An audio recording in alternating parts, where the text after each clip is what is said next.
This is my video for motion of a falling object for Lab 2 for physics, and my name is Kunal Aneja. Introduction of this lab. The purpose of this lab was to compare the observed and calculate predictions of an object falling with constant velocity and comparing it with a computational model with gravity and drag. I used Tracker to track a video of the object falling and VPython GlowScript for the both of the computational models. Result included that the computational model with gravity and drag were closely related to the model with just gravity. The experiment. I used an object with significant drag, like a crumpled piece of paper. It fall down for 0.8 seconds, and the mass of the paper was 0.045 kilograms. I set the origin in Tracker to the starting point of the drop, and the system being observed is the interactions between the object, which is the paper ball falling, and the surrounding forces, which are the Earth's gravity. Some other forces that could be into play was the wind that was in the room or severe temperature, but those were not significant enough to be included in the model.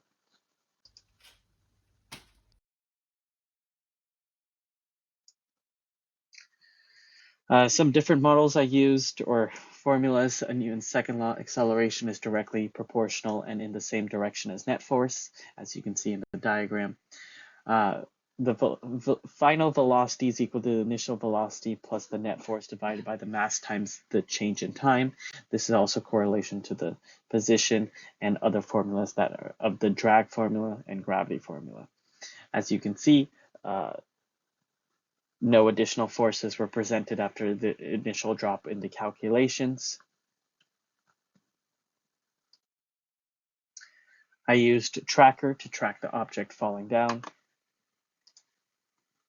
As you can see, I pinpointed the exact location, the center of the location of each object, resulting in approximately 24 trackings over 0.8 seconds.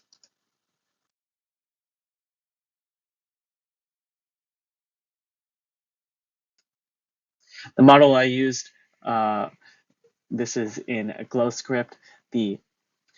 I calculated twice without drag, setting drag equal to 0, and with drag, which is a number which I calculated, which was 0.0025 times the ball's y velocity squared, and the average velocity was calculated through distance over time, and delta t was set to 0.01, which was run over 0.8 seconds. Updated each second. The net force was calculated times the gravity, which is gravity times the negative of the ball's mass plus the drag, which was mentioned before. I also set the ball's initial position and velocity to 0, as it was just dropped without any force. These are the graphs of the model. The observed y value is blue, the orange is the model with drag, and gray is the model without drag. As you can see, that near the origin, all of them are very correlated, close to each other without much difference. However, closing to the end of the formula, end of the time, the model with the drag differs much further than the model without the model without the drag differs much more than the model with the drag. As you can see, that drag was into play in this experiment. This is the graphs from VPython. Positive versus time graph, both decrease exponentially. Velocity decreases linearly for without drag and exponentially with drag. The models both predict terminal velocity. However, with drag only predicts terminal velocity. However, both predict terminal velocity. However, with drag, it reaches terminal velocity much faster because And what if the ball's initial velocity was put down with force of -2 meters per second, as it will reach terminal velocity faster. However, it will not change without any force. The position versus time without change. As you can see in the graph, the graph of velocity versus time evens out closer to the ending.